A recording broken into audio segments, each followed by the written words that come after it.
Dear students, today we will discuss about exhaust emissions produced by IC engines. As we study, exhaust gas is emitted as a result of combustion of fuels such as petrol or diesel. Now, these exhaust gases contains air pollutants such as carbon dioxide, oxides of nitrogen, unburned hydrocarbon, carbon monoxide, aldehydes or smoke.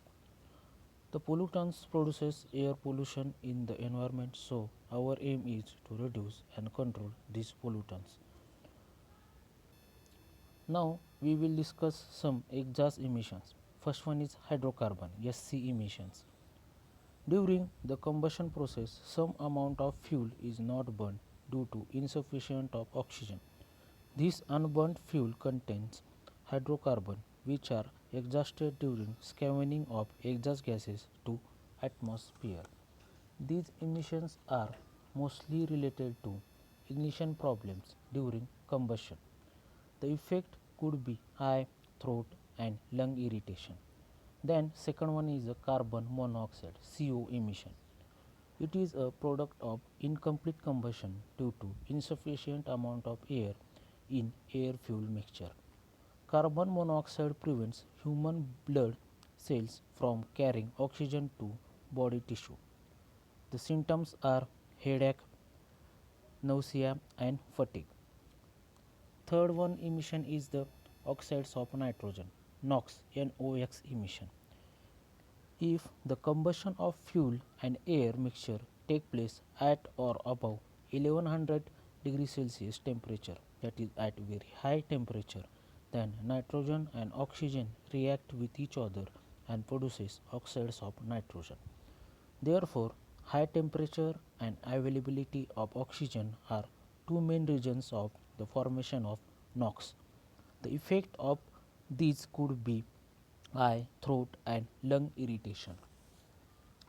Fourth one is smoke. Smoke is produced due to incomplete combustion process in the engine.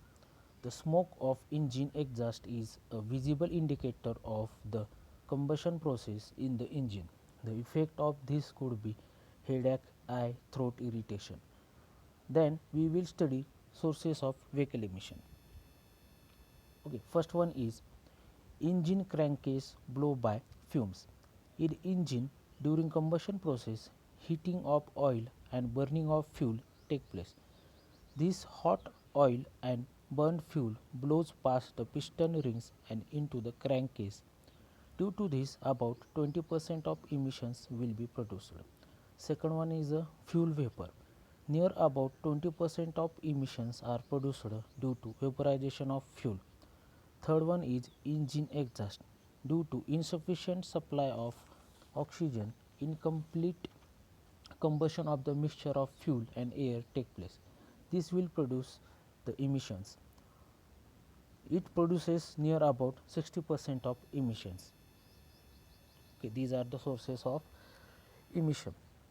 Now we will discuss about pollution control systems in automobile. Actually, there are two approaches to control pollution which are produced by automobiles. First one is modification in engine design. In that approach, we will change or modify the design of engine so that engine will produce less exhaust emissions. In that, we will change the compression ratio, valve timing, spray nozzle or combustion chamber design. Second one approach is treatment of exhaust gases. In this approach, we develop some methods or components for treatment of exhaust gases. In this, some devices are used for conversion of pollutant to unharmful gases. Okay, these are the two approaches. Now, some pollution control devices are: first one is catalytic converter, second one is exhaust gas recirculation system, third one is positive crankcase ventilation system, and fourth one is fuel evaporative control system. Now we will discuss first a positive crankcase ventilation system.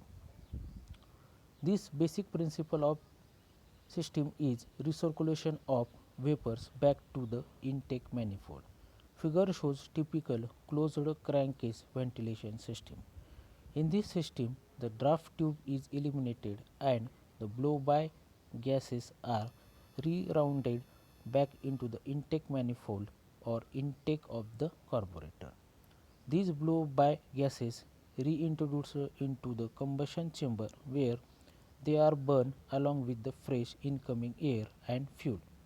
Now it has a tube leading from crankcase or else the rocker arm cover to provide proper ventilation of interior of the engine.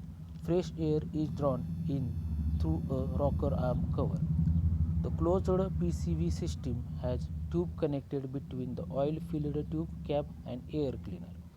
Both these components open and close systems function as long as PCV valve remains unplugged. The PCV valve located between the crankcase and intake manifold. It controls the flow rate of blow-by gas and fresh air mixture going into the intake manifold. Now we will discuss the working of this system. At ideal high, manifold vacuum pulls the plunger for minimum vapor flow. It prevents a lean air fuel mixture to introduce into combustion chamber.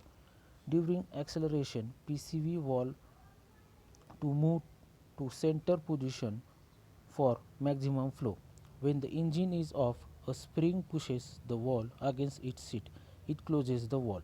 Okay, this is the working of this system. Then second one is the evaporative emission control system. This device aims at controlling all evaporative emission by capturing the vapors and recirculating them at appropriate time.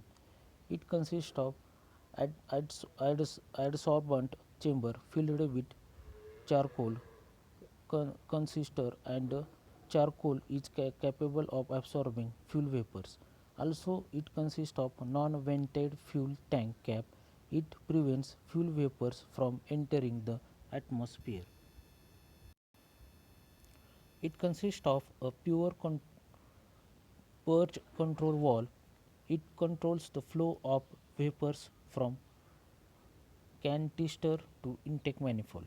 It allows flow when engine reaches operating temperature. Also, it is operating above ideal speed. Now we will discuss about the working. The carburetor blow and fuel tank are directly connected to absorbent chamber when engine is turned off under hot soak condition. Hot soak condition is the condition where a warmed up car is stopped and its engine turned off. Now this results in some boiling in the carburetor blow and due to this SC loss occurs. The absorbent chamber absorbs these hot soak losses and running loss from the carburetor. When adsorbent bed is saturated, it relieves the vapors by stripping action, allowing the air from air cleaner. It draws them to the intake manifold through the purge valve. Okay, this is the working of evaporative emission control system. Now we will discuss third type, that is exhaust gas recirculation system. The most effective way of reducing NOx emissions is to hold combustion chamber temperature down. In this method, dilute the air fuel mixture with a non-reacting gas to reduce maximum flame temperature. This gas absorbs energy during combustion without contributing any energy input. The net result is lower flame temperature. Okay. The vacuum operated EGR system is shown in figure. This is a system when the engine is accelerated, the throttle plate opens. This allows the engine vacuum applied to EGR. It opens the diaphragm. This allows the engine exhaust enter into the intake manifold and combustion chamber. Now we will discuss catalytic converters. This is a most effective after treatment for reducing engine emission. In this, a catalyst is used. It accelerates a chemical reaction by lowering the energy needed for it to proceed. CO and HC can be oxidized to CO2 and H2O in exhaust system, and converts if the temperature is held at 600 degrees Celsius to 700 degrees Celsius. Catalytic converters are chambers mounted in the flow system through which the exhaust gases pass through. These chambers contain catalytic material like ceramic material. In most converters, the ceramic is a single honeycomb structure with many flow passages. Aluminum oxide is the base ceramic material used for catalytic converters. Also, the catalyst material most commonly used for platinum, palladium, and palladium. Now, this is material promotes the oxidation of emissions. Thank you.